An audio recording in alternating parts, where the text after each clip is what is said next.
अस्सलाम वालेकुम दोस्तों, मैं हूं उमैस मुनीर। आप देख रहे हैं हमारा YouTube चैनल। दोस्तों, जहां पर आलमी मंजरनामे पे बहुत सी तब्दीलियां रूनुमा हो रही हैं, हुकूमतें गिराई जा रही हैं, एक दूसरे के ऊपर हमले किए जा रहे हैं, वहीं पर पाकिस्तान भी इस खेल का हिस्सा बन चुका है। पाकिस्तान की जानिब से आलमी प्लेटफॉर्म्स के दरवाजे खटखटा दिए गए हैं। दो ममालिक के साथ मिलकर पाकिस्तान ने कतर के हक में और इसराइल के खिलाफ एक दरखास्त दायर कर दी है।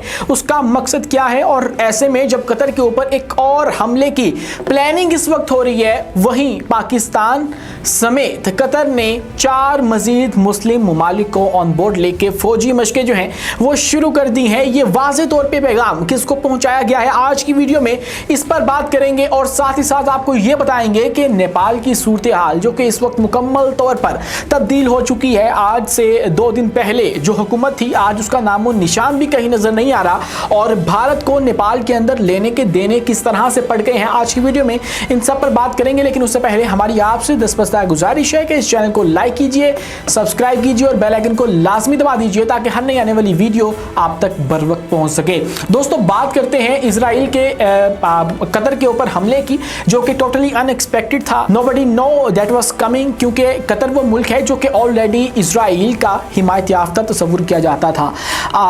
कतर ने इजराइल के कहने पर जो फलस्तीनी तंजीम है उसके लीडरान को, उसकी मौजूदगी को अपने मुल्क के अंदर से ख़त्म किया था, क्योंकि इससे पहले जो तमाम तर फ़लस्तीनी तंजीम के रहनुमा हैं वो कतर के अंदर रहा करते थे। वहाँ पे उनका बहुत बड़ा जो है वो हब था, एक तरह से नेटवर्क था, तो उसको ख़त्म किया इजराइल के कहने पे। फिर अमेरिका के साथ जो है उसके इतने राब्ते हैं कि अमेरिका की एयर बेस जो है वो कतर के अंदर मौजूद है। अल-उदैद एयर बेस जो कि इंतहाई प्रोमिनेंट एयर बेस है, उसके हवाले से कहा जाता है कि जिस मुल्क के अंदर अमेरिका की एयर बेस हो, उस मुल्क के ऊपर हमला, अमेरिका के ऊपर हमला तस्वुर किया जाएगा। तो अब सवाल यह है कि कतर के ऊपर जो हमला किया गया है, क्या अब इजराइल ने अमेरिका के ऊपर हमला कर दिया है? क्योंकि अमेरिका भी सारे मामले के अंदर डबल गेम करता हुआ नजर आ रहा है। अमेरिका की जानिब से कहा गया है कि भाई कतर को हमने पहले पेशगी इतला कर दी थी और इजराइल ने तमाम तर हमला अपने तैयाब किया है, लेकिन यह बात भी समझ में नहीं आती है इजराइल कब से अपने बलबूते के ऊपर हमला करने लग गया। वो तो एक मामूली सी जो तंजीम है उसको नहीं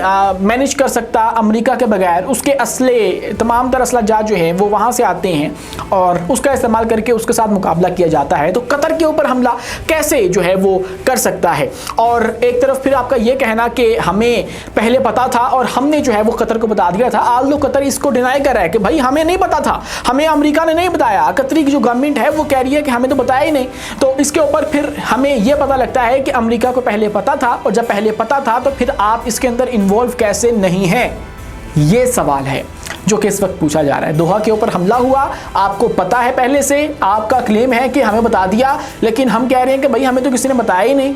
तो इसका मतलब है कि आपको पहले पता था, आप इन्वॉल्व थे। इजराइल ने कभी भी अपने बलबूते के ऊपर यह हमला नहीं किया है।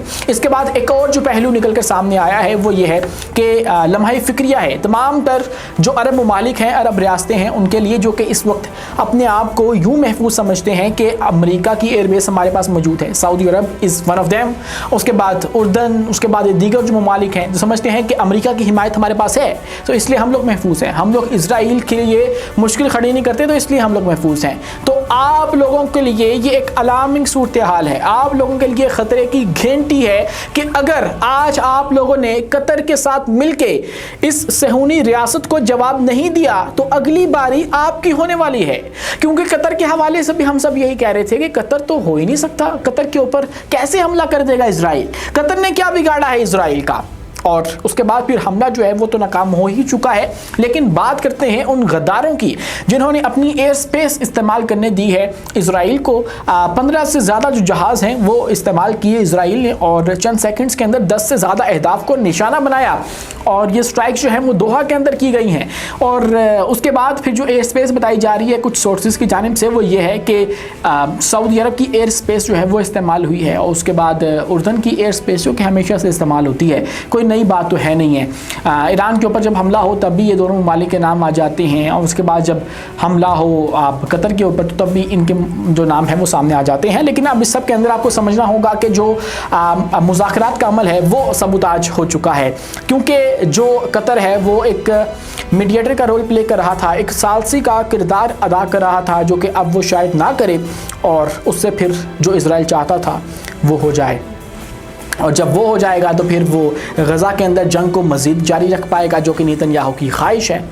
और उसने अपने ख्वाहिश के चलते एक बार फिर से मिडल ईस्ट को इस जंग के अंदर धकेल दिया है।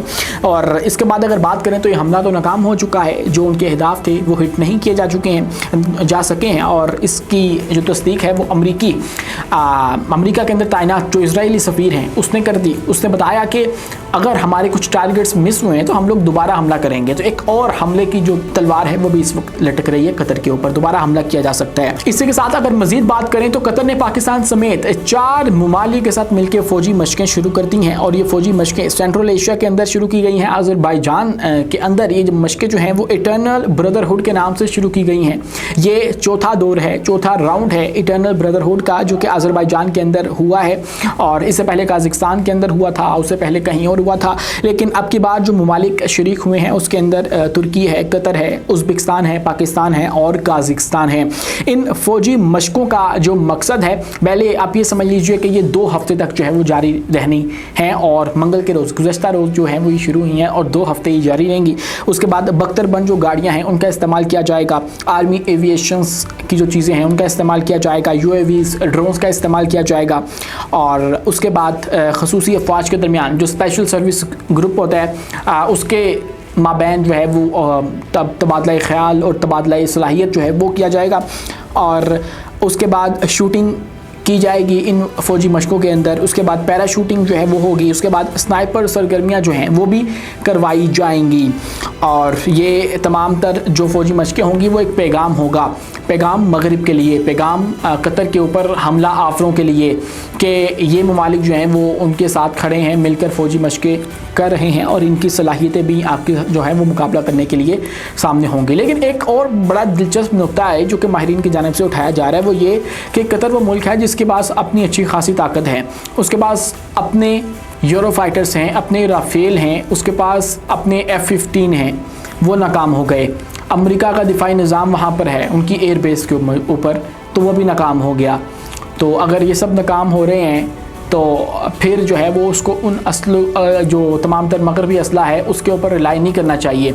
उसको भी जो मशरक़ी असला है, चाइना का असला है, इसके तरफ जो है वो आना चाहिए, उसकी तरफ गौर करना चाहिए। क्योंकि इज़राइल और America can not be relied on, और इनके ऊपर आप कभी भी इन्हिसार नहीं कर सकते हैं। आपको जो है वो अपनी तैयारी करके रखनी होगी इन जैसी जो ताकतें हैं उनके ख़िलाफ़। और अब बात करें अगर हम नेपाल की, तो नेपाल के अंदर जो सूरत हाल है वो टोटली तब्दील हो चुकी है। जो जेन ज़ी है, जो हमारी उम्र के लोग हैं, नौजवान हैं, स्टूडेंट्स हैं, उन्होंने तख्ता तो उलट ही दिया है, पार्लियामेंट को आग लगा दी है। वहाँ पर जो वज़रा उनके हाथ लगे हो, कईयों को हलाक कर दिया गया, कईयों को जो है वो भगा दिया गया। इवन कि उनके वज़ीर-ए-आज़म जो हैं वो भी मुल्क छोड़ के फ़रार हो चुके हैं। ऐसे में कुछ भारतीय स्टूडेंट्स जो हैं उनकी वीडियोस वायरल हो रही हैं, और जो कि इस वक्त नेपाल के अंदर फंसे हैं, उनको ख़दशा है कि हमें भी निशाना बनाया जाएगा।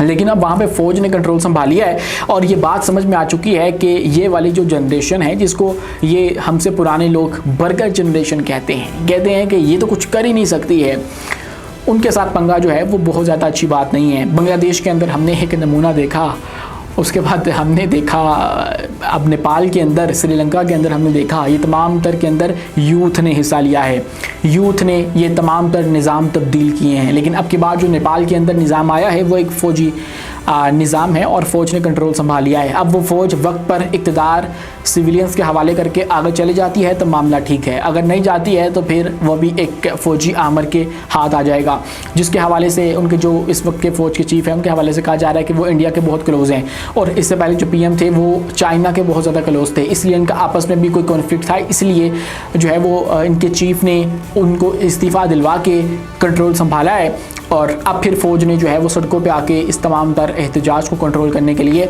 जो सख्ती है वो शुरू कर दी है, और अब शायद जो हालात हैं वो नॉर्मल हो जाएं। लेकिन आपको एक बात समझनी होगी कि जेन ज़ी के साथ पंगा इस नोट चंगा। ये जेन ज़ी जो है ये मामूली नस्ल नहीं है, ये अपने हकूक़ लेना जानती हैं और किससे लेने हैं ये उनको भी जानती हैं।